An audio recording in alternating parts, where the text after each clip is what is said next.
lokhu ningamadodana kaNkulunkulu.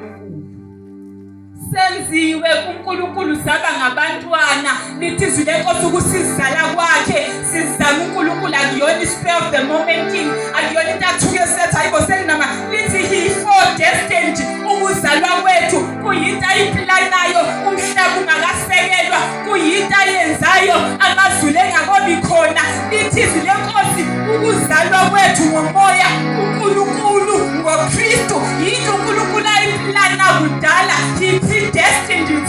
Nathi sasingakabi khona wayesemplanile sokuyona into esithusayo. Nayo into emthusayo ukuthi senginabantwana ngizokwenza njani. Yonke into njengobaba uyihlelele ukuzalwa kwethu akulona iphutha kuNkulunkulu. Ukufika kwethu sibe ngamadodana sibekele ifa, sibekele izinto esizoyidinga, sibekele izinto uNkulunkulu afuna ukusinikeza zona.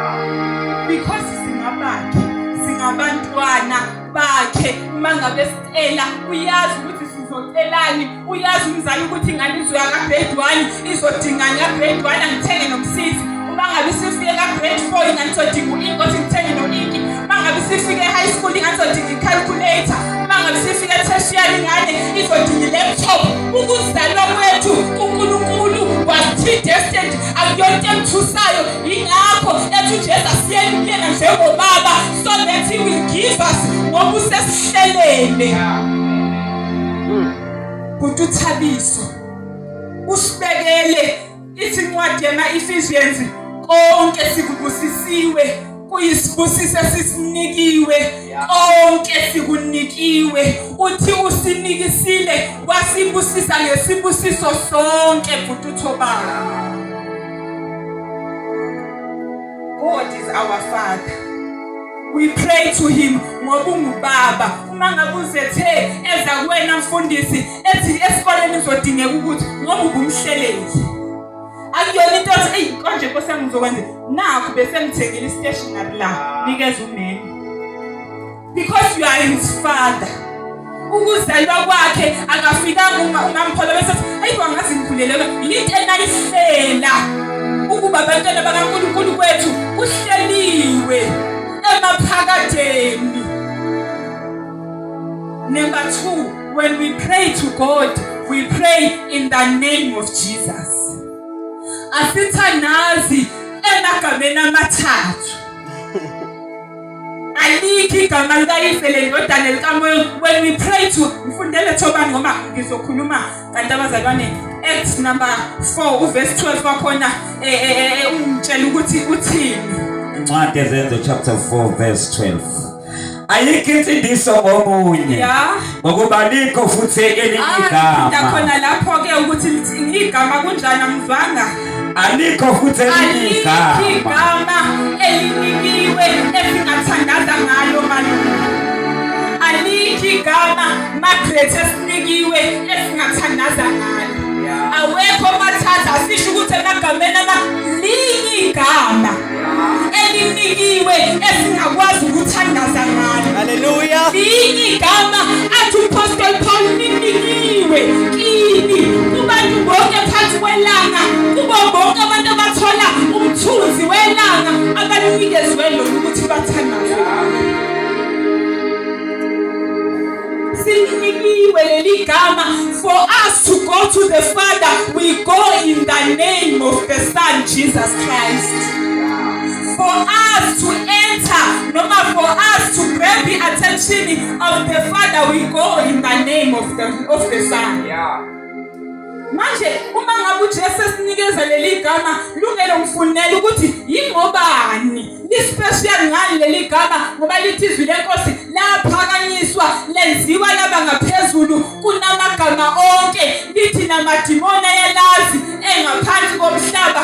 Funda lungelo incwadi ngokuka John chapter 14 verse 13-14. Verse number 13.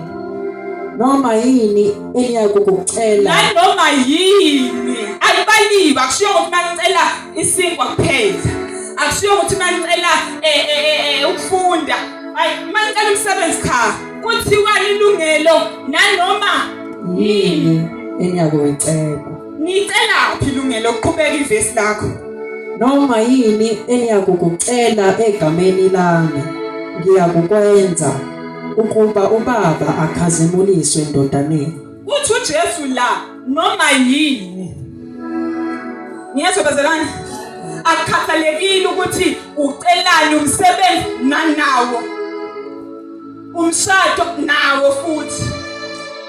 Ukusinda esifweni nakho futhi.